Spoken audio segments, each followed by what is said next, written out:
So, there are a series of things which emerged yesterday from the first discussion. The conflict between solidarity and equality, I think, is one of the key ones. I think when I first thought about trying to evaluate people's understandings, shared understandings, I thought that some combination of separate values of solidarity, equality and non-domination were in some way prerequisites of good societies. If you haven't got a commitment to solidarity, equality and non-domination, if you don't have those separate values trying to check one another to ensure that they aren't perverted into forms of oppressive solidarity, let's say, then you're always going to induce some sort of pathology in society. And I think the tension that was highlighted yesterday with regard to forms of exclusion that arise from solidarity was very interesting. I think the other thing which emerged was stuff that Séamus was talking about, almost about public goods, public spaces, public projects. And I suppose the reason that we've held the conference here today in the Ashington Community Development Trust building is precisely because I think of a shift from big societal projects to big society. So when you look at a building like this, actually, you know, physically it's huge, but it also represents something about collective organisation, which was quite impressive in the 20th century. As a cooperative movement, the Cork managed to create these huge buildings up and down the country, particularly in the north, which performed a central function in people's collective lives. And I think when we sit in an empty, freezing cold building that we find ourselves in today, it is symbolic of the way in which our approach to the big challenges that we face has shifted from trying to create an entirely different economic model which best promoted people's particular interests to a model in which we're tinkering around the edges of society. So when people talk about big society, they're not talking about big societal issues, they're talking about cleaning up dog mess and providing tea and coffee mornings for people. Vicky has tried to do, and succeeded in doing, some really incredible things with regard to a whole range of different projects. Things like Incredible Edible, I guess you were central in the development of the project, which led to the cross-cultural exchange and these sorts of things. I suppose you find yourself working in a building like this, which is now heading back into private ownership and will not be available for community use anymore. No, it is privately owned at the minute, and with the grace of the fellow that's got it, our landlord has said we can use this room for rent. Some spaces off the building. I said we can use this room for community use, but it's totally at the whim of the landlord. It's relying on other businesses and organisations to support a lot of community things, and relying on the community themselves who crowdfund things and all that sort of thing. It brings it back to that solidarity, just whether it's between organisations, businesses and community, or whether it's community and community development trusts. Yeah. So I suppose when you're talking about grace and whim, like one of the things about these movements which emerged in early to mid-20th century was the idea that you could avoid domination through collective organisation. So you could avoid people being subject to the arbitrary whims of landlords and businesses and these sorts of things. So I suppose that might get back to something that Gibson was talking about, the projects that were developed by businesses, by businessmen, prominent businessmen in the 20th century with regard to these big buildings. And I suppose a modern example of that might be John Hall, who's from Ashington, who's created these supposedly public spaces, things like the Metro Centre, which are, again, entirely dependent upon the whim of business in order to access. So I suppose there's been a shift, and I think originally we were talking about dealing with stigma in different contexts, about the way in which communities and the community sector is being stigmatised. But I suppose one question I'd like to start today with is the extent to which people being dependent upon the whims of businesses has created that stigma. It creates an opportunity for people to be dominated and creates inequality in relationships between people and businesses and rich people in general, and allows us to develop notions of deserving and undeserving, poverty and these sorts of things. So I suppose Gibson, just as a start today, just to provide some sort of historical context to a building like this. Can you just explain what role the Co-op played in Ashington back when you were a kid? Well, the cooperative movement, sorry, this is going to sound like a history lecture, but cooperative movement starts in Rochdale as buying. So it wasn't a cooperative of production, but a cooperative of buying to reduce the unit cost of, staple sorts of foods and so on. Because I think it's an American song about I owe my soul to the company store. Yeah? And people did. And along the road, I don't know if you came in past Woodhorn when you came in today, but there is a window at the end of a row of houses where the miners had to buy the gunpowder, they had to buy their picks and shovels from the coal company because they were not employees, they were subcontracted. Okay? So the idea was that you were hired and you had to provide the wherewithal. So that sort of notion of the co-op as actually trying to circumvent some of those problems, I think is really important, and it starts in Rochdale, I think, amongst cotton workers. But it spread, a long way. So it was representative of an alternative sort of structure of solidarity, of cooperation and so on. But of course, people who worked for the co-op thought that they too had colliery houses. They thought they were really well entrenched and caused some friction in the community. Sorry, that's the theme. So rather than simply being supportive, often they had better access to the supplies. So they would have more butter, they would have more bacon, because they had it. So during the general strike, people who worked in the co-op weren't necessarily welcome because they became, what's the word, kind of black marketeers. Yeah. So it was seen as a good job to have, but the working class, certainly in this part, were never cooperative producers. They were cooperative consumers, if you like. And because that was seen by management as much more of a threat. Workers' control, attempts at that sort of 19th century anarcho-syndicalism, very much seen as a big sort of problem. So the co-op was a tremendous support mechanism, but it also brought its own hierarchy into villages like this. But my sister and her husband met each other for the first time upstairs in this place. So, it kind of resonates with the family. And Derek, my brother-in-law's father, was a co-op manager. And I shouldn't say this on camera, but I am. No, better not. But he was a co-op manager. So some of the stories, I know about kind of through that sort of mechanism. But this book I've got in front of me about the precariat, I think, is quite useful because Standing is the person who develops the concept. And it is about stigma and the way in which stigma gets attached to what people wear, what they eat. So Greg's, is associated with kind of the precariat and so on. Whereas the co-op, was seen as, if you shopped in the co-op, you could afford things. It was a respectable working class thing to do.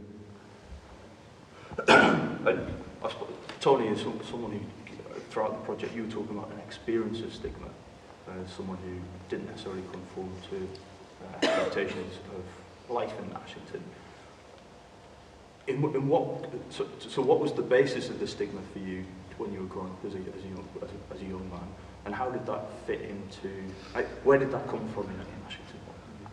Well, for me, from my personal experience, the stigma, like at the conference in Lancaster, it's all revolves around sort of work, of being unemployed, and the stigma of being a scrounger, I suppose. So there's those who had, those who worked hard and contributed, and there was people like myself who were unemployed for several years after I left school. And that sort of, I think I've mentioned before that, like after a couple of years being unemployed, there was this thing about, I could tell when you went to the job centre, there was two types of people. There was me who you know, like, said, oh, sod everybody. And there was other people who were really, really depressed and, you know, had their heads down. It was really quite sad. And we've talked about this before, wasteful of people's potential, which, yeah, it's a very, very sad sort of thing for me to see people sort of wasted in that way. So the stigma was revolved around work and, you know, how you were seen by other people because you weren't contributing, and especially in a town like Ashington where there was a massive work ethic. I mean, I don't, probably your family's the same. Well, my granddad was like, you know, well, if you work hard, you'll get rewarded. It was that idea. And so there was this very sort of, people looked down their nose a bit, so it was a little bit of a class system within the working class. Yeah, definitely. And there was definitely divides in that sense. So why was it that you didn't work, given that everybody else worked around you? What was it that led you to not work? Because I know you very differently in lots of different respects. What was it that created the resources not to work? Well, there's partly, I mean, there's partly the sort of, during the miners' strike, there's lots of people competing for work as well. There's like a little black market thing going on, people doing jobs here and there. And when you're unemployed, one of the things you try to do is you try to get some little bit of money on the side, you know, get a job without sort of declaring it.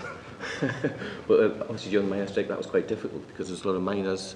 My cousin, for example, he worked with us doing boards, you know, marking the boards at old-fashioned bookmakers. And so that was one sort of position taken by someone who was a striking miner to make money. There's a lot of competition. But I think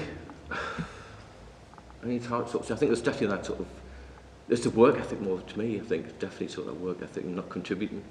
And I think coming out of community spirit, that spirit of certainly sort of my granddad's period, my dad in the 50s and that, where everybody was seen to contribute in some way, and that solidarity. I mean, like the whole thing about the CIUs, the clubs, the club movement, and people paid their dues, and everybody supported the clubs. It was a very social, tight-knit community, and everybody had to contribute. And you were looked down on, people who, I mean, there's all this thing as well, if people were very disrespectful. I heard stories about my granddad's day when if people were disrespectful, you know, they went out the back and had a fight, you know. Or if somebody swore in a club, if a man swore in a club in front of women, you know, that was not be done, was sorted out, you know. There was this, you know, you had to toe the line. So being toe the line was, you know, respect for other people, consideration for people's property and that, but also the work ethic, you know, it was definitely, I felt that was quite strong when I was younger.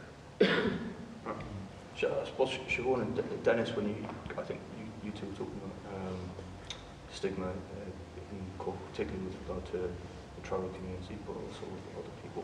Are there any, what do you think are the bases for stigmatising people in a particular context? I mean, I think there's, like, some of it is about identity and what kinds of identity are valued by the world around us, whether that's Ashington or Cork.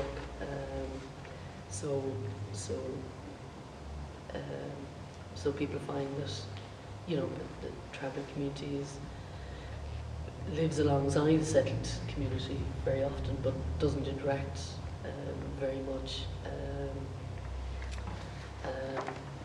And that distance creates stigma. There's also a very different way of life culturally. Different things are valued, but I think there's also I think Kathleen Lynch was in Cork one time and she was talking about, you know, the kind of move away from unemployment assistance, unemployment benefit to job seekers allowance.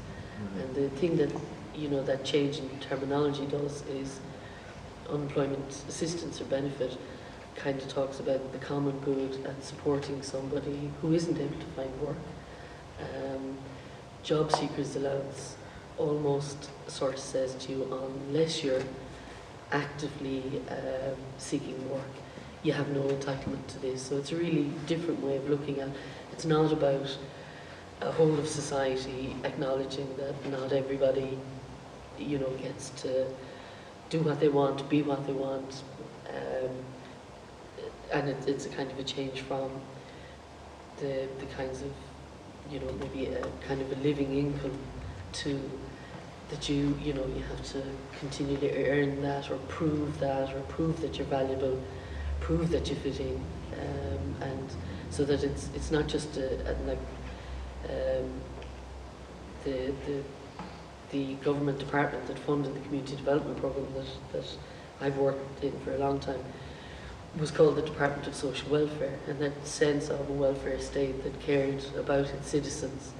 And I think Cathal made an interesting point at that same lecture, that citizenship is now almost entirely, it's not just about whether you've got papers or a passport, it's about how valuable are you to the society around you.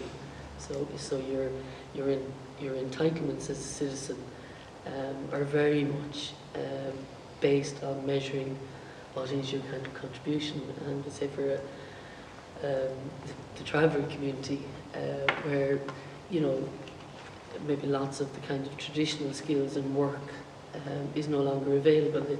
We've moved past that time. It's a throwaway culture, so people don't mend pots and pans. You know, the kind of really strong kind of recycling that happened within the traveller community now has become corporatized, and, you know, so rehab care do it, and like is a big business. So I think there's a bit about that was the point I was going to make. The department that funded us was called the Department of Social Welfare, and in the last 5 years, I think the last change of government, that became the Department of Social Protection. So it's like almost moving back to a kind of a 19th century idea of the good poor, the deserving poor, the undeserving poor, because they're not showing willing, they're not jumping through the hoops that someone else has decided, they may not be actively job seeking because they may not be able to, or they may not, you know, a lot of the jobs that, you know, sort of if you've left school early, if you come from a long history of maybe kind of manual work and manufacturing, the jobs that kind of there's a historical knowledge of in your family, they just don't exist anymore. So I think it's and like one of the things around kind of stigma, I think, is, you know, and commercialisation. So the co-op provides a service to consumers, and it's like a whole load of care work that used to be done by community groups. You know, some of whom are very benevolent, but that's who did it, or maybe extended families. That's all corporatized now as well. You know, care for older people, care for disability, all of that. Like, it's huge contracts, and you know, so that you can try and put a value on care and compete. Different companies competing with one another to see who can, you know, attract the most home help hours from the local health service or something. So I think it's kind of around the shifts away from some of the kinds of work that were available, but it's also about the shift in the state, about what the state actually sees itself as properly funding. And I think, you know, and difference is not something that the state is very good at recognising or acknowledging or creating space for anymore.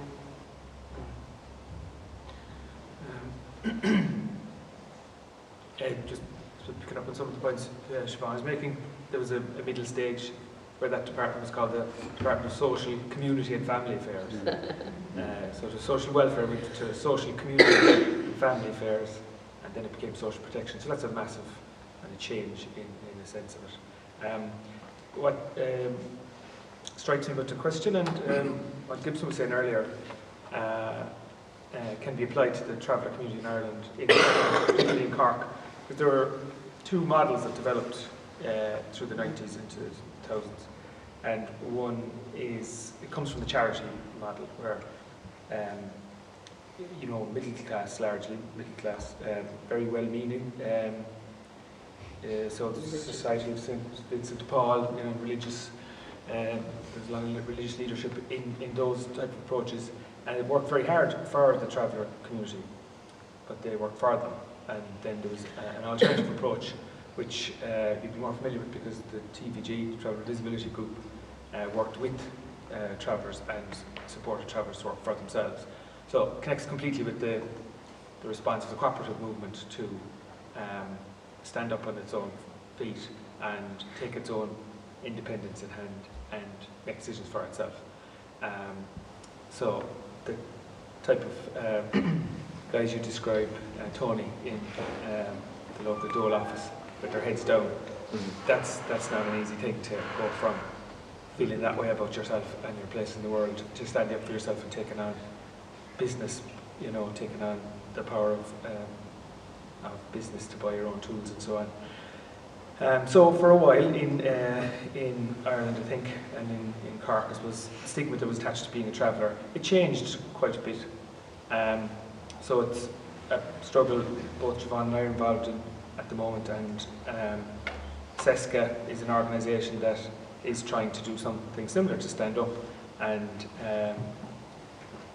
to use the independence that still remains to challenge some of the changes that Siobhán is describing, where community organisations are asked to tender to deliver services using the taxpayers' money, rather than the rights-based idea that an organisation that is independent and that supports people who have rights, it should be funded by the state.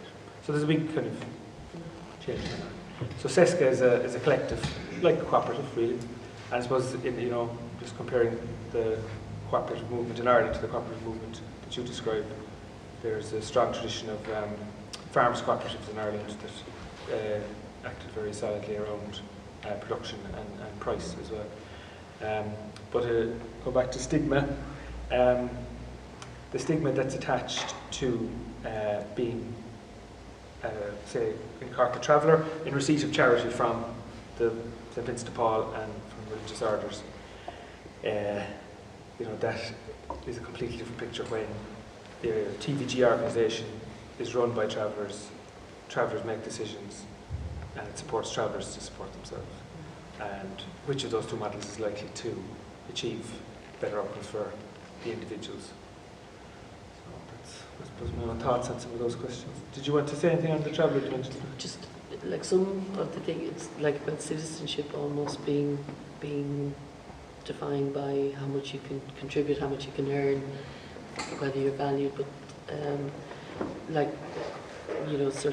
one of the campaigns that travellers have been involved in for a long time is the recognition of distinct ethnicity. So for travellers, citizenship isn't just about whether you have an Irish passport, it's also about recognising that within that travellers come from a very distinct identity, ethnicity, and having that recognised. And I suppose the campaign has gone on for a long time because traveller organisations like TVG would see that as really important in terms of achieving their rights, achieving equality, that kind of dual kind of recognition. It would also be true for people with disability, like the kind of the EU and UN conventions and protocol around people with disability has never been transposed into Irish law, and that means rights are always contingent on whatever government is in place, and this last one has said, like sort of over the last 5 years, that it will recognise traveller ethnicity, but hasn't done so. And similarly, people with disability, then it becomes it's always a partial right, because there is nothing there that people can sort of say, well, hang on, this is part of our laws. And so then it's like the state itself has a kind of a sometimes benevolent, sometimes charitable, but it's at the behest of the state and the state organisations how fully people maybe are able to practice their rights, and that I suppose, and then sometimes like in terms of LGBT stuff, the referendum campaign in the last year, it's like what gets hip as well, like what's easy to give because it takes nothing from the state, whereas actually recognising traveller ethnicity or the rights of people with disability to more than reasonable accommodation demands an awful lot more of state and state institutions. And then maybe also then as a follow-up of private companies. So I suppose that you could, there's a contextualisation of the way in which people are dealing with expectations about citizens' contributions to society there, which is framed in a very modern state-centric way of rights and responsibilities. Like, Séamus, I know you've talked about mehel before, in a rural Irish context, the idea of reciprocity and collective action. Do you think, we're talking about a completely different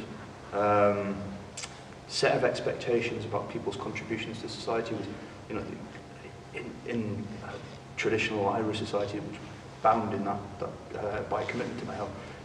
In what way would people's expectations be grounded about other people's contributions to society? Well, I'm just listening to what you're saying. I think there's an interesting shift, kind of paradigm shift. Even maybe Gibson, what you're talking about, the 19th and 20th century, and where we've come to. It seems to me that there's a huge failure in the political system. Now, that's not going to come as a surprise to anybody here, but the extent to which the political system has failed is probably, I think people are waking up to it more, maybe, realising that political parties aren't going to solve problems. Like we were talking to Tony about zero contract hours on the bus, and we were chatting outside in the street about that. But who created the zero contract hours? This was enabled by the Labour Party, really. So they may not have been the ones who put all the things in place, but they effectively enabled it, really. And you say, what's the origins of that party? What do they stand for, and what do they stand for now? In terms of solidarity and reciprocity, there's a problem there, because in a sense the political party is not being reciprocal to its electorate. So it's not actually safeguarding the things that the people ultimately believe that they should stand for. Now maybe there's a new Labour Party, now maybe we'll see something, a different direction in that. But again, it's a bit like the Icelandic thing yesterday, the very concept that the population, citizens of a country can vote for something and the government decides, no. Or the parliamentarians decide, no, we don't think that's a good idea. It's not in the national interest. It's a phrase that's used very often in Ireland. It's not in the national interest. And, something like, we'd love to give travellers rights or whatever, but it's, we can't achieve it now. It's not, it wouldn't be in the national interest to do it now. There are other priorities that are, more important or something like that. As if, there's they have some grand vision there, where we're going to get to in the fullness of time. And just be a little bit more patient with us, and we'll all get there. But, we've been patient with the electoral politics for a long time. And they haven't taken us these places. And I think, I think that, talk about the idea of mehel and things like that, and I think that the idea of mehel has probably dissipated a lot in the countryside as well, because there has been an encouragement to, every farmer to have a tractor, I was listening to somebody speaking about this very idea, when the tractors sort of came out of scene in the 50s and 60s, and some farmers saying, this is a totally daft idea, this idea of a tractor, you're going to have to put fuel into this thing, and you're going to have to maintain it, and all the rest of it. Why would you get it, And when you listen to people saying it, the recordings of people saying it at times, God, that's kind of daft, but they're actually right, So you get a scenario where your average farmer now is sitting on a tractor that's, maybe worth 120 or 130,000 euros. It's got air conditioning, it's got radio, it's got sat nav, it's got everything. But the guy is paying a mortgage on this thing. Yeah. He's making no profits. He's skint. And, he's driving around a lovely thing. It's a lovely toy. But it's a very expensive toy. And, it's even like something like the harvest. the harvest was very weather dependent and extended over a long period of time. And this is why you had to have Mullally, because you needed everybody to put their shoulder to the wheel to get the harvest in. The harvest now is 2-3 weeks, max. Contractors usually. Contractors with these massive machines that are costing $250,000. They're all leased from big corporations. They don't even own the things. And like this is what's happened. You know, it's been like a complete, like what you were saying, is a corporatization of everything. Yeah. And everyone, and this is, you can't have Mullally in that kind of scenario, and we have to escape out of that in some way. And I think this is why, you know, this seminar and these ideas are really, really important, because we really need to start talking about these alternative structures, these alternative ways of looking at the world. And this is why I think what some of the things that the travellers have to contribute are really, really important, because they have figured out other ways of doing things. And the same with the Aboriginals, and all these marginalised groups have different ways of doing things. And I think we need to recapture some of that. Yeah, and I think even things that might look like maybe they're progressive in some ways and sustainable can compound that process, especially in undermining the sense of solidarity and the traditions of the Mullally. And for instance, at the moment, there are huge problems, for instance, with wind farms in Ireland, because wind farms, for some farmers, have become cash crops. And they're very divisive, because you get the benefit. You might rent your land to a wind company. You get 30 or 40,000 per annum, but it has profound impacts, not just on your neighbours who might be living in the shadow and the environmental impact, but on the local environment, because wind farms require major infrastructure, and you're effectively building roads through the countryside in rural areas. So while the environmental sustainability arguments in terms of generating power, you know, that's the sustainability side of it. The local impact, both on communities and local environments, are very, very divisive and very destructive. And you know, so there are further iterations of how, you know, collective and Mullally-based sort of community livelihoods and community development are being constantly undermined. So I think, you know, new challenges present themselves all the time, even in what may look like progressive, environmentally sustainable sort of initiatives. I think we need to deconstruct a lot of what's being presented to us and say, well, hold on, there are multiple agendas here. You know, and the whole idea of the wind farms is based on, you know, the notion that the private property owner has ultimate rights over that property. And that can be very destructive and divisive as well. So, you know, I think the relentless sort of drive towards corporatisation, you know, can really intrude into the notions of community and solidarity. And are there ways in which people are dealing with that particular challenge of wind farms and particular interest, farmers having particular interest, in successful collectivist ways? Or? There are many community initiatives where people are, and Gerard will know more about that. Starting to emerge. The problem isn't the wind farms per se, it's the structure of ownership. It is a corporate model in Ireland. And in the Midlands, you had an attempt over 5 different counties on board the Mona lands, so peak lands that formerly harvested turf, to put, you know, very large wind farms on those, entirely for export to the UK. None of it was actually going on to the Irish grid. So the model of ownership is a big problem, and scale is a big problem. But what you're starting to see, because somebody mentioned the farmers' cooperatives in Ireland. The farmers' cooperatives in Ireland, many of them moved on to be the multinational food industries. So they became completely attached from their roots. But what you're actually seeing on the ground now is an attempt to establish energy cooperatives. And that may put a very different tenor on it. And, you know, there's some experience in Scotland, you know, with energy communities and energy cooperatives. But the structure of ownership and the scale is actually a very big problem.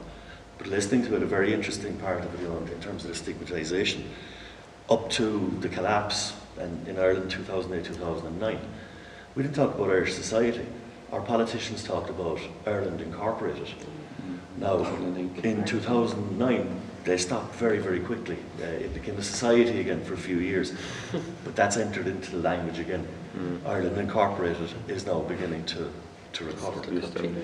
So if you think about the kind of shift and the changes that are taking place, that was the space in which citizenship was actually and worth and your location in society. So if you contributed to Ireland Incorporated, you were a citizen. But outside of those parameters, there was no space. So again, the nature change there has had a very, very big impact. Could I just make one observation on that? Dennis mentioned the title of the Department of Social Protection and so on. I was just, when you mentioned that, Dennis, I listed where community, how it has migrated from various government departments over the years.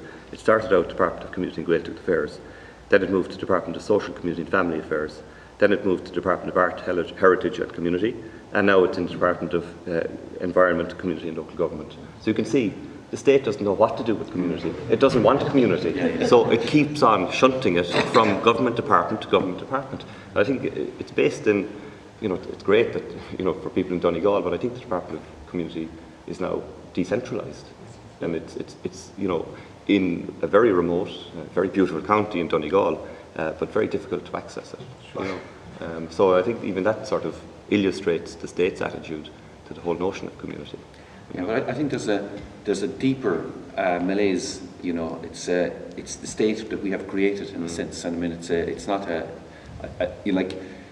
we're part of the manufacture of that thing ourselves. The farmers' co-ops is an interesting one because the farmers effectively saw a short-term opportunity to sell their co-ops for quick cash, and they did.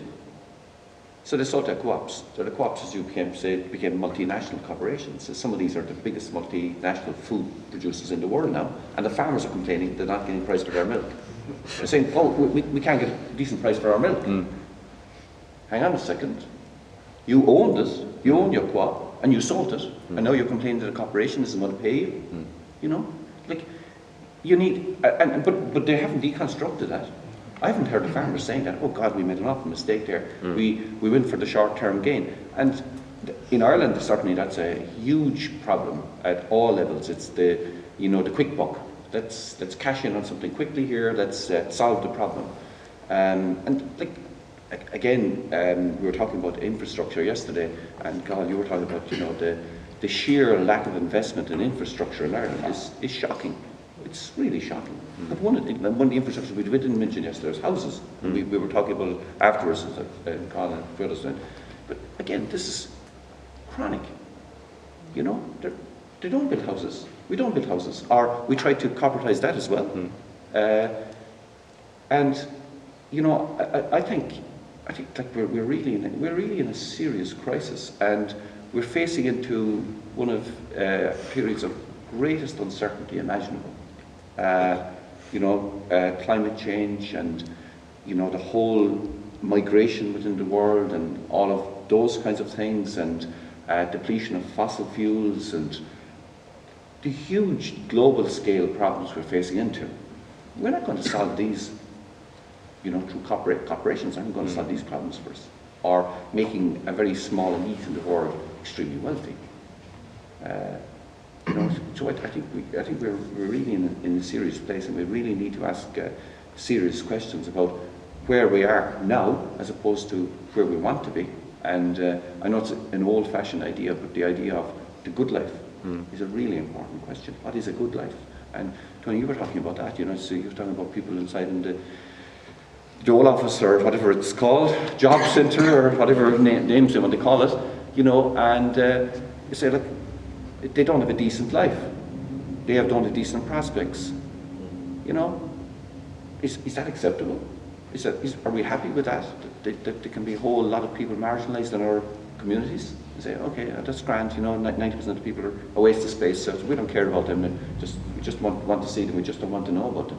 What does that tell us about what kind of a world we have? But then, it seems to me that what's lurking in the background of this, and nobody has mentioned it, is capitalism, and particularly neoliberal capitalism. And we live in an era where, since 1989, nobody is, it's been kind of put off the agenda that there is even an alternative to capitalism. And so all the kind of tensions and contradictions that exist within capitalist societies, which were already there even in the heyday of the British welfare state and the nationalized industries and all that, you still have, I mean, some of these things that even you were talking about like, these status differentials between the people in the co-op and the people and the miners, and then the people who are working and the people who are unemployed and all that. I mean, those are all themselves constructions of the inequalities of capitalism, where the status that you get from being a miner, right, is also a stick that you use to beat the people below you, right? Yeah. Because you're in this hierarchical society where your status depends on being higher than somebody else, rather than there being a kind of genuine egalitarian ethos in place. And that's gone rampant since 1990, when all that sort of idea that there might be some kind of alternative capitalism has just gone off the agenda. And so you get neoliberalism moving in on the farmers' co-ops, on the mutual societies, I mean the destruction of all the building societies, housing cooperatives, all that kind of stuff, right? And we then have this kind of political rhetoric that says, oh yeah, isn't it terrible what's happening here?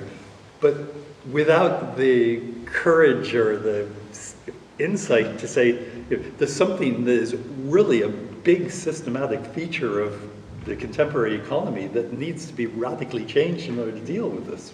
So let's just kind of get the Department of Community Affairs, wherever it happens to be, to set up a tea party, literally, not America, but a little circle, whatever. And I mean, all these things, of course, in this context of severe inequality and oppression, of course, it's a positive development, like to set up a men's shed and to give people a sense of their self-worth as opposed to something else. I mean, I'm not denying that. I mean, the same thing, the struggles of the traveling community and the LGBT campaign for equal. I mean, all these are resistance to inequality and resistance to oppression, but they're nowhere near at the scale that's necessary to actually deal with the problems that we're facing.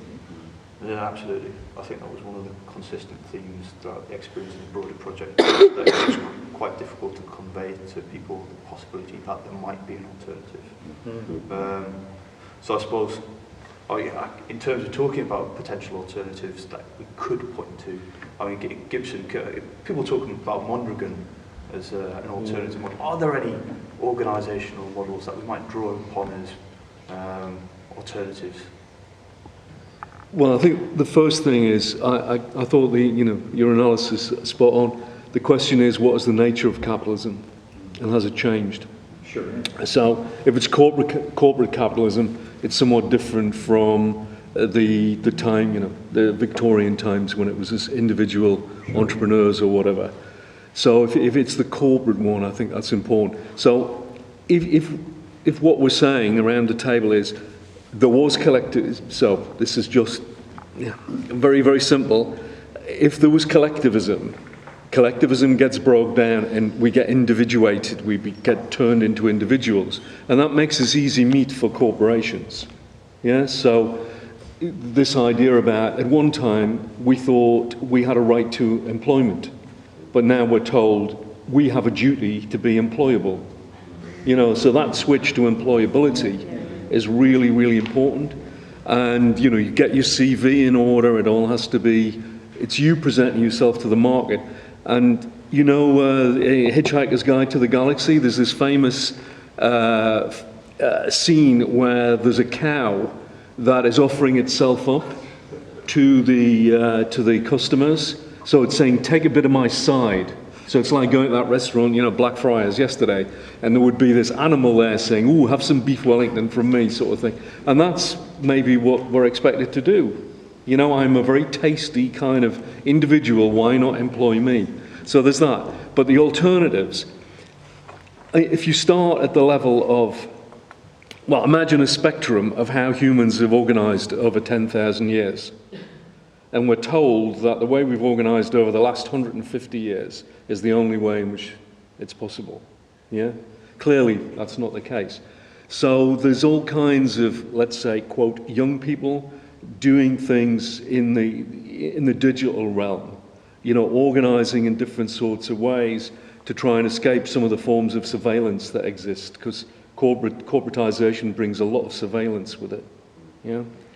There's that. Clearly there are groups, you know, whatever you think about IS or ISIS, or it's an alternative form of organisation, which scares the shit out of most people because it appears to be quasi-feudal. You know, so that's an alternative. You know, instead of capitalism, you go back to some sort of feudal system. Or there are anarchist groups, you know, that believe the state, we should welcome the decline of the state. So Polly Toynbee, I think, has said that in about 1948 in Britain, about 45% of the economy was national, you know, was state. And the Tories, influenced by the British Treasury, which looks always to the United States. We don't know who's in the Treasury, you know, the secrecy of the Treasury. Who are these individuals that make all of these decisions? A lot of them have been to Chicago, you know, to do their economics and so on. So the British Treasury looks towards the States as the model. So the state in the States is low 30s, and, you know, even under Obama, there's a kind of notion it should be 30%. So that 15% contraction creates all kinds of problems. But if Britain is moving towards that, then you've got a lot, you know, things are going to get a lot worse. So on that spectrum of human forms of organising, there's been anarchism, and, you know, that's not a dirty word to me. Anarchism simply means, you know, without a central rule. It's truly democratic. So you come through anarchism, syndicalism with trade unions, all forms of cooperatives. So one last point about farming and individual farmers having to have tractors. You know, in the large cities in the UK, there were bathhouses that people shared. And so women would take the time to go and have a bath whilst other women looked after their kids for that sort of time. There would be collective cooking. So a street would only have one kitchen at the end of it. And when the Hoover Dam was built in the States, America had that sort of situation. When the Hoover Dam was built, they had more electricity than they knew what to do with. So there was a Hoover Commission, and I don't think it was connected with the Hoover vacuum cleaner, because I can't find that connection. But what the Hoover Commission did with Christine Gilbreth, who was a famous kind of work design person, what they did was to say everybody should have a separate kitchen, because that would consume the electricity. And so that individuated the collective thing, and then the corporates come in and sell you your own dish, well, you know, your own washing machine, your own cooker, etc. And, you know, the market becomes enormous instead of just one or two kitchens in a community. And we've forgotten all that. You know, that form of organising is forgotten. So even in places where it is attempted, there's a place in Lancaster, down on the Loon, you know, which is meant to be a collective with a shared kitchen and so on. The amount of shit they get from people saying, oh, I couldn't stand, you know, eating with other people. You know, I much prefer to have my cornflakes in my own private space. Now, personally, that might be understandable, but you know, that's a form of alternative as well. So, you know, the spectrum of way in which humans have lived their lives, we just don't know about. If it is in the libraries of universities, they're really dusty books because nobody's taken them out. Just to follow up on what Gibson was saying there about the duty to be employable. It's not just a duty, I think, now to be employable, it's a duty to be flexibly employable. Yes. You know, and yeah. to move when required, you know, 0-hour contracts, you know, you might have several of those going at one time with different organisations or the same organisation. And I was just thinking about the EU agenda around flexicurity then, and how, you know, is that another tinkering at the edges of you know, neoliberal economics and globalization, that, you know, accepting the notion that this flexible work is the way things are going, but so we need a flexible welfare model as well that steps in at the times when, you know, your flexible job that no longer exists and you need to upskill and reskill and move and change what you're doing. And I don't think that many European countries are able to respond to that yet, and welfare states aren't able to kind of grapple with those issues. But there's also, back to Séamus' point, a point about what values is the basis for education in that model, is the basis for employment in that model, and if it's down the individualised competitiveness route, or is it around trying to have a person-centred, dignified, autonomous relationship that, you know, works for people. I think there's a lot of issues that haven't been teased out or worked out in that model that's coming from, I think, is it EU 2020 vision or something like that? Yeah. No, I think, Tony, you were talking about your zero contract hours, and you know, it seems it's okay for the employer to give somebody a zero contract hour contract. You know, so you say, well, I think if you say, well, if you accept for a second that would be okay, well then there should surely be an obligation for the welfare system to immediately kick in once once that hits you, that you can immediately, but instead you're faced, you described to me, you're faced with all this bureaucracy and all this means testing and all this other huge apparatus, which is almost, it's kind of almost like kind of a sanction against you for having the audacity to not have the work that somebody hasn't given you. You know, it's almost a perverse way of looking at the world. And I think that idea of flexicurity, I think, is an interesting idea. You know, the idea there is that you know, everything's going to be so much more flexible. You lose your job, you go back into education and whatever, and so on and so forth, and these are all seamless. And the idea of security is that you do feel secure, that just because you lose your job, it's an opportunity. It's an opportunity to do something different, and you go back into education and you whatever, and so you don't have to worry about it. But I would say the evidence to date is the flexibility is the important part. Yeah. You know, the security doesn't seem to be very high on anybody's agenda, and you know that should be the beginning point, really. I suppose the last thought just to work through is maybe the second of the room, which is the extent to which we are almost entirely determined in our thinking about alternatives, still by economics. Are we still subject to economic determinism? We live in a postmodern world in which we're no longer in the main struggling with hunger, starvation, and we live in a fairly peaceful part of the world. Surely, if we're not economically determined, we would be able to develop alternatives. You know, we've got the capacity for much greater alternatives than our ancestors did in certain respects. So I suppose just as a last thought, you know, what do people think about the extent to which we can free ourselves from prevailing economic models? Again, if we go back to the Irish context, the very first message, and it was uncontested by the media, was literally, and you know, anyone who looked at the Birmingham school will be familiar with, there is no alternative. And this is the line that politicians took. Austerity is the only way, there is no alternative. And that's a message that was repeated ad nauseum for over 2 years. In nearly every outlet of the media, bar one programme on a private channel on TV3, there was one programme there. He's a contrarian anyway. But it was the party line. And it wasn't just the party line, it was every party's line, pretty well, I suppose the mainstream centre parties anyway. You know. And it becomes kind of difficult to consider alternatives in that instance where there's no space and you're told, well, you know, there's nothing else can be done. You know. There is only one way. So now again, that frees up at a certain point, but people start to say, well, you know, surely there is some kind of an alternative, you know, whatever that may be, and start to question that. And then you had that, I suppose, to some extent in the Constitutional Convention, although that was very constrained. You had movements like We the People, but they weren't sustained over a very long period. There were exercises in deliberative democracy, people came, talked, and it dissipated then again after that.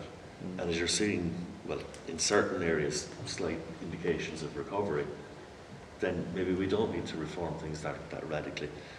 The whole objective was to get back where we'd been before.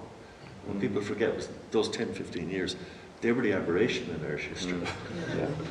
That wasn't the norm, that was abnormal. But we're trying to get back to that process, and that's the only vision, trying to get back to where we were before the system went radically wrong. I suppose one of the things that I'm finding sort of missing from the conversation here this morning, I understand this notion of how there's this continuous idea of going back to where we were because it seemed better. And I worked with older adults in Dublin inner city for a couple of years, exploring the histories of Dublin from the 1940s and 30s on. And of course talking to my own family who are from Dublin and so on, my grandparents. And before the 80s and the 90s, the poverty was Dickensian. You know, I mean, living in Dublin city and in the flats and in the tenements, how they were as you would read a Dickens novel in the 19th to 18th century, and how people were so poor. I mean, this notion of sharing a kitchen or a bathroom, I mean, that was happening in the tenements in Dublin in the 80s, where people were sharing a toilet in a flat complex of 40 families, of an average of 8 or 9 children per family. And by the 80s, the whatever industries had been in Dublin up until the 70s or late 60s were essentially gone. So you're talking about the shipping and industries connected to the docklands, and you're talking about the markets within the inner city, which had sort of survived up until the 60s for inner city workers. And by the 70s, they were mostly gone.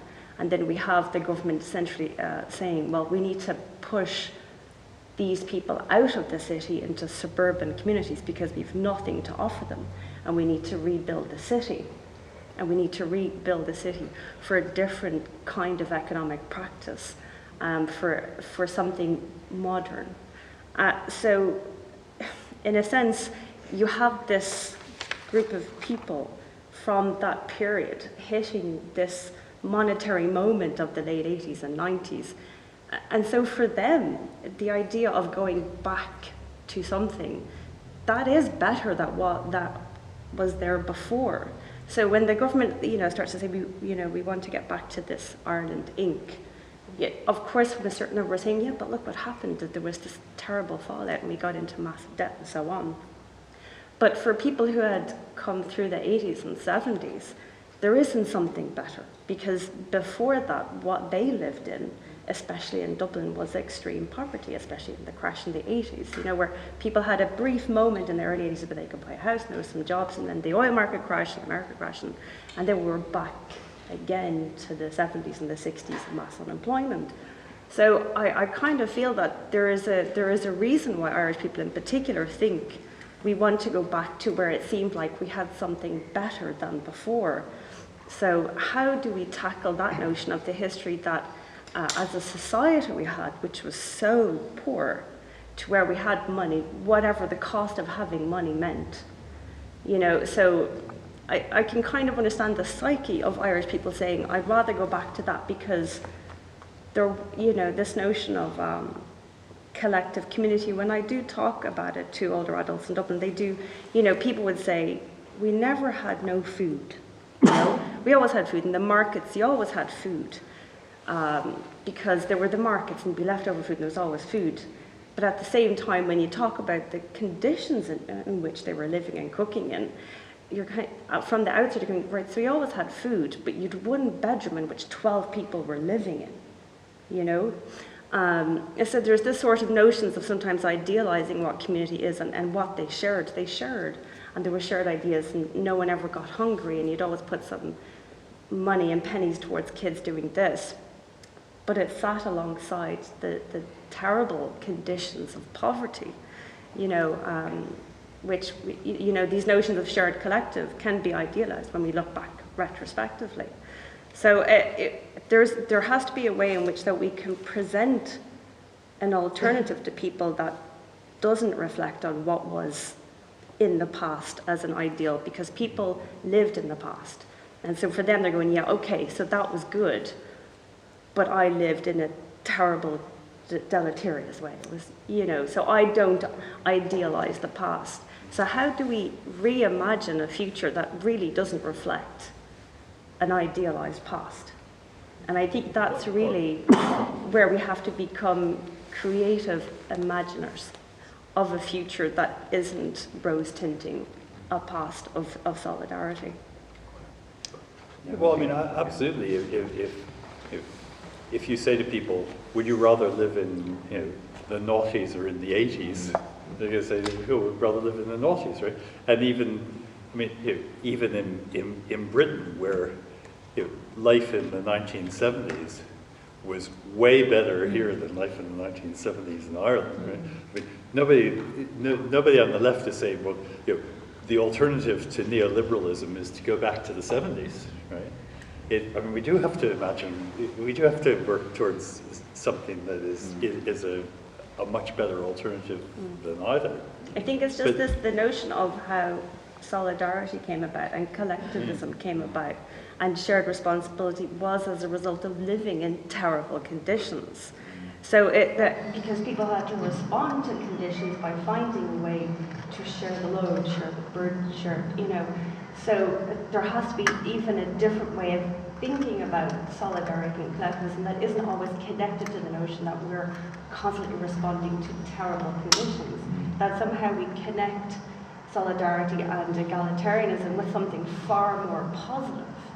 So how do we find a way to turn it into something that is a far more positive outcome of shared ideas, that isn't just we need to do this because it's so terrible that we have to do this, because then people are like, well then yes, we definitely want to get past that to the point where we don't have to share anymore and then we just each have money. So there has to be a way of presenting this notion of equality and sharing that isn't connected to an outcome of poverty. No, but I'm sorry, you want to finish, but I'd just say, because I think this relates to what we were talking about yesterday. I mean, the solidarity that in some ways people hark back to or respect in what's happening in the world at the moment is, I think, inevitably a solidarity of resistance to oppression, right? Because if you live in an oppressive world, where are you going to find any solidarity? You either find phony solidarity where, it doesn't matter that the 1% is getting all the gains, still we're all brothers and sisters, and we're all in it together, that kind of bullshit, right? The only true solidarity is the solidarity of people who are resisting oppression and establish some kind of set of relationships among themselves to fight against that oppression. So you can't. I don't think you can avoid the idea that solidarity is going to be linked to resistance in an unjust society. But of course, the kind of solidarity that you have to resist what's happening in neoliberal capitalism is going to be a different model of solidarity from the kind of solidarity that you had in the NUM in the 1970s. I mean, that seems clear too. You want to finish up the discussion, but I think there is merit in looking back as well. I mean, we spoke last night about the housing crisis. There's an obvious solution. Go back to the model which succeeded in the 70s, where we built large-scale. Matthew opened the discussion by talking about, big societal projects as opposed to big society projects. The big societal project in Ireland was social housing.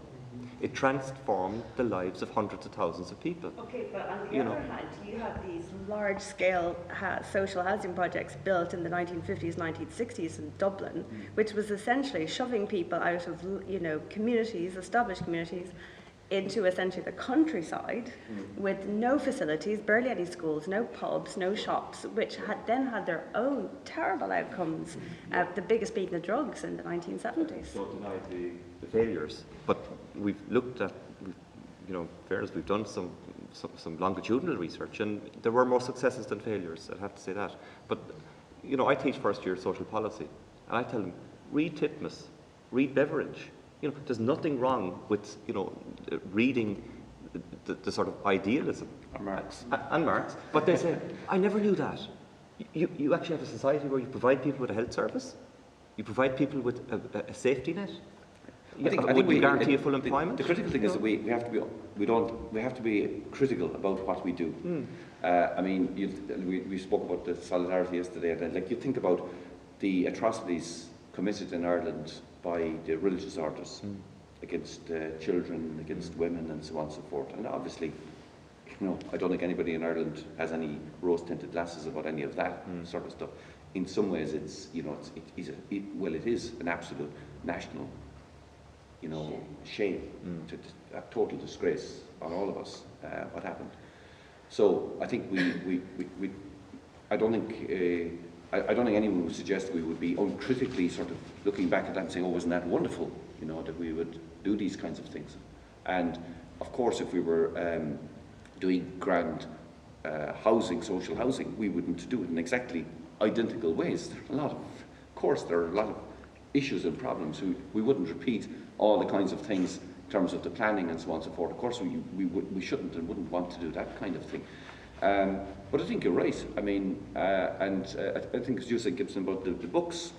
I had a very interesting situation myself about 15 years ago or so. I was teaching commerce students, and the program. It was clear to me. I was talking to them about politics, and they had no background. So I said that they just need some kind of an introduction to political ideology. So I said, maybe I should talk to them a little bit about Marx. And I went to the library, and all the books were there, but they weren't covered in dust, and they weren't touched for 10 or 15 years before that by any human hand. And I poked them out, and I took them to these students, these commerce students, and they loved it. They were astounded. They said, oh, we had no idea that Marx was saying those kinds of things. And the thing that amazed me was there was a lot of American students, and they were saying, wow, geez, is that what Marx was saying? They had some vision that Marx was some kind of Stalin. This was their vision of Marx, that he was Stalin, and that and they were enthused by it. I was saying, oh my God, this stuff is mind blowing. And I think you're right. I mean, it's like we don't have to keep reinventing the world. There's been a lot of very clever thinking done, and so on and so forth. And of course, we can't be uncritical about it. But I think we shouldn't just dismiss all the past and say, oh, that's rubbish, and we move on to the brand new future either.